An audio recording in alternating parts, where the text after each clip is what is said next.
Hey everyone, my name is Clyde and this is Play by Play. Today, we're in the premium Tier 8 German battleship Odin. Odin was available as a dockyard ship a couple of months back, and I've been playing it pretty frequently ever since. It feels to me like a Tier 8 Scharnhorst, which is a Tier 7 German premium battleship and one of my favorite boats at that tier. Where Bismarck has 69,200 hit points, Odin has only 52,800. Where Tirpitz has 380mm guns, the Odin only has 305s, but it fires more rapidly and it has acoustics, which is one of Tirpitz's biggest weaknesses. Just like the Bismarck and the Tirpitz, Odin still has secondaries that shoot beyond 11 kilometers with the right ship and commander configuration.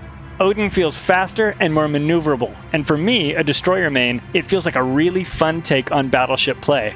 Before we get started, I want to thank you for being here. I hope you enjoyed today's video, and if you do, please like and subscribe by clicking on the bell so that you'll never miss another episode of Play by Play. With that out of the way, let's get back to the Odin and see what this thing can do for us. In this battle, with the bulk of our fleet heading to the northeast to cover the Charlie Cap, I decided to follow this Massachusetts and a Farragut, which is kind of like a puppy that I adopted, to take good care of over here at the Alpha Cap. I knew this was the weaker side of the map, but I wanted to put my steel over here, to put my ability to repel an enemy advance on this side of the map in order to help make it less easy for the red team to take the A Cap. As our Farragut is bravely up there in the cap, I'm coming up there to defend him. I know he's in danger, and if you watch my T61 video, you know why. There's a German destroyer, a Liebrecht Maas, that's moving into the cap, and we know that German destroyers have an acoustics module. So even though my friend in the Farragut, my little puppy that I adopted, is in smoke, if that Maas gets close enough, then he'll be able to hit his acoustics module, see the Farragut, but the Farragut won't be able to see the Maas back, and he'll be in a lot of danger. I'm approaching here knowing this is happening, having seen the Maas. I want to get up here because I know that the Odin has acoustics, and I can use those acoustics to spot the Maas in its smoke or even through the Farragut's smoke. And I'm sitting back here with my friend in this Massachusetts, both of us with incredible secondaries. Maybe we can use our mains and our secondaries to rain down on this Maas to save our Farragut, to save my puppy from certain doom. So the Maas pops into view even before I hit my acoustics, but I hit him anyway to give my Farragut the best chance to dodge his torpedoes. My mains and my secondaries are going, I get a few shots on him, and boom, there it is. Rusty, I guess. But wait a minute, hang on, what's going on? What are those airplanes doing? Wait, what? No!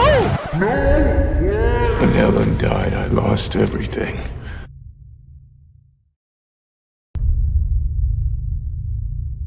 Until that destroyer arrived on my doorstep. A final gift from my wife. In that moment, I received some semblance of hope. And you Lexington took that from me. Stole that from me. Killed that from me! I don't even have the words. Yeah, maybe vengeance.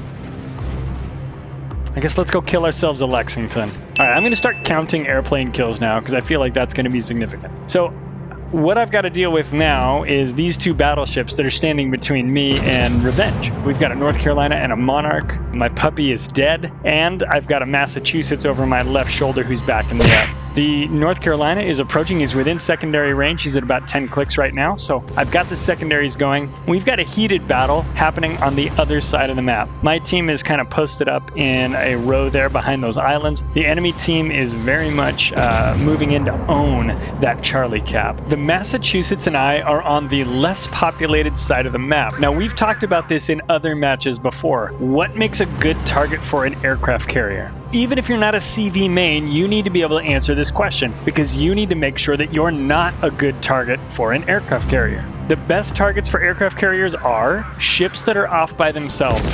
Sometimes it doesn't even matter whether or not your ship has a great AA rating or if you've got the boosted AA consumable on your ship. It just matters if you're alone, because two ships together have two AA bubbles that combine to attack and destroy enemy planes. If you're looking at the northeast side of the map, There is no carrier player who would be excited about flying their planes into either the green ship bubble or the red ship bubble. So guess who's going to get all the attention of all of the airplanes in this battle? And by the way, take a look. This is a 4 CV battle, 2 per side, 1 tier 8 ship and 1 tier 6 ship. Even though the Massachusetts and I are alone over here duking it out with the North Carolina and the Monarch, we do have the support of our aircraft carriers. But for the same reason that our aircraft carriers are choosing these 2 targets, the enemy carriers are going to choose me and the Massachusetts. Now, the Massachusetts and North Carolina are getting very close together right now, and as they do, we're seeing the North Carolina lose a lot of hit points. Here comes my friendly Lexington with a torpedo drop. The North Carolina is doing exactly what he should do. Take what's left of his ship and slam it directly into the hull of the Massachusetts. Now that puts me in a bind because now I'm even more alone on this side of the map, which means, yep, you guessed it, I'm about to get a lot more attention from the enemy aircraft carriers, all the while having to deal with this Monarch. Now lucky for me, I've got fighters dropped on me by one of my CVs, and I've got airplanes going in to help me deal with that Monarch. So now what I'd like to do is get a little bit closer to the Monarch. I want to keep my mains working on him while I keep my bow towards him to angle as best as possible against his incoming shells, while getting close enough to have my secondaries start working on him. A big part of the output of damage from these German battleships can be from your secondary guns, but I know a lot of German BBs get in too close to danger and then they wind up getting thumped. I feel pretty confident in the Odin, even though it's a little bit lighter on armor and hit points than some of the other German battleships, because I know that I'm getting all of this aircraft carrier support from the carrier players on my team.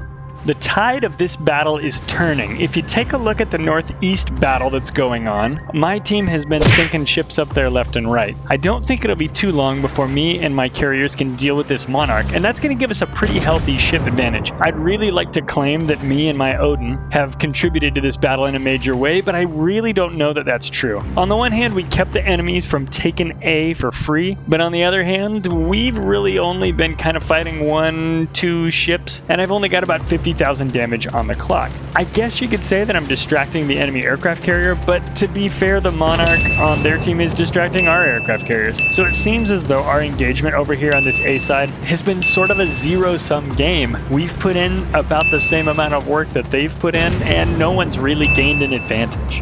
That said, if I can win this engagement, it will mean something later in the battle, particularly if the enemy team starts coming back against my guys in the northeast corner. As I continue here, I'm really hoping that the Monarch will go down with the Lexington and Rangers support. I think that should be very doable, and we can capture this Alpha Cap and then move on. It looks like my team's being very intelligent over there on the north corner. They're not diving into that cap. They know that their hit points are worth more than those cap points at this point. Although we did just lose our Bujoni. So as that happens, it brings this back to a game that could go either way. Under a constant barrage of air attacks and shells from my battleship, the enemy Monarch goes down. We've also got a Kansas that goes down to a fire that was delivered by one of our destroyers on the other side of the map. So the ship count's looking pretty good. I take 8,000 damage right there, and then these bombs come in, and I take another 8,000 damage. Huge hit to me in the Odin. I smash my hull repair and I turn south to try to get into the A cap, maybe get a little protection with these islands, stay within the fighter bubble that my carrier have set up for me, and keep my AA guns rocking. I've got over 35 planes now. That's AA Defense Expert, and all I'm really trying to do is get to a place where I can stay alive for a little bit and maybe set up some shots on this Colorado and Kansas that are coming in towards the B cap. So these rocket planes are coming in. Those are from the Lexington, my sworn enemy. As they approach, I'm focusing on making sure I drop these shots on the Colorado correctly. They are HE shots, which may or may not have been the best choice at that angle and distance, but I keep my ship turning. I'm making as many corners as I can to make it as difficult as possible for these rocket planes. Battleships are not particularly maneuverable, and a skilled aircraft carrier captain is going to drop rockets on me without a whole lot of issue. Continuing to fire HE at this Colorado as I attempt to bring him down. He's only got 13,000 hit points left, but he is healing. Not getting big damage on him. Turning around, the Ranger is bringing yet again more rocket planes to bear against me. I am closing in on 50 airplane kills at this moment as I take another bit of damage from him. In about 15 seconds, I get my hull repair back. I know I'm watching that very closely right now in this match because I'm in red hit points zone over here. It's very dangerous. I need just like 5 seconds to heal up before I get attacked again. And wouldn't you know it, the Lexington is bringing in torpedo bombers. That is a very fast return to me from just having dropped those rockets on me. So I know the Lexington is close. That is 2 torpedoes on me. This is not great, but my hull repair is in place. Somebody dumps the Colorado. That's actually huge. He was within main gun range of me, and even though it's a tier 7 battleship, the Colorado hits like a ton of bricks and poses a huge threat to an Odin. I see this Kansas up here. I wouldn't mind getting a little damage on the Kansas. I see that we're going to win the game. Look at that ship count. There's a battleship and 2 carriers on their side, and we have 8 ships on our side. I've got 55 planes killed. It's a minute 10 seconds until I can heal again, and wouldn't you know it, here come some more rocket planes. These Lexington planes are coming at me with a vengeance. I think they know that I am coming for them. I sail due north. At this point, I'm going to try to get some shots on the Kansas, who doesn't appear to be too worried about me, but is worried about getting rocketed by our Ranger. I send a salvo of AP rounds his way, and then I continue moving northward, hunting down the source of these airplanes that have harried me this entire match. I spot the Lexington. There he is in Charlie 2. I turn towards him and I put the pedal down. I want to get up there as fast as I can because aircraft carriers are soft and squishy, and on top of that, this Lexington killed my puppy and I simply cannot abide. Bombers coming in, and look at that, more bombers coming in from the northwest. The Ranger is up here too, so there are 2 carriers very close to me. I am their nearest target, and like we said earlier, I'm alone. I'm a beautiful target for a CV captain. This is really not a good place for me to be, but I'm looking at my hull repair. It's coming in less than 10 seconds, so I'm going to smash that button as soon as it's available. The Lexington isn't even moving his hull. He knows the game is over, but he is trying to get one more kill out of me before this is over. Here comes some bombs. I get hit. I hit my hull repair, and then I keep the mains going on the Kansas, or my secondary is going on the Kansas, excuse me. I'm keeping my mains on the Lexington, because if I can dump him, he's going to quit throwing planes at me. And at this point, I've killed 67 planes. I'm kind of tired of being attacked by airplanes. Again, sort of my fault for being alone, but on the other hand, I'm still tired of it. I'm keeping my secondaries on the Kansas because maybe I can get him dumped. He's only got 6,000 hit points left right now, and my mains are headed for this Lexington. Stationary Lexington, easy target to hit. I've got almost 15,000 hit points. I have used all of my hull repairs, and I can expect Ranger bombers to come in and Lexington rocket planes. What amazes me at this point in the game is the Lexington is still able to field full squadrons, even though I have been under absolute constant attack from this guy the entire match. And not only under attack, but I've been killing planes. Somehow this guy's plane regen is enough to keep him in business like nobody's business. I'm getting big main gun hits on him now. I'm over 100,000 damage. That's a pizza party. And we are hitting this guy. He's working on the Lexington now. That's a big hit for him. And finally, we get the kill. Perfect. Evening, Jimmy.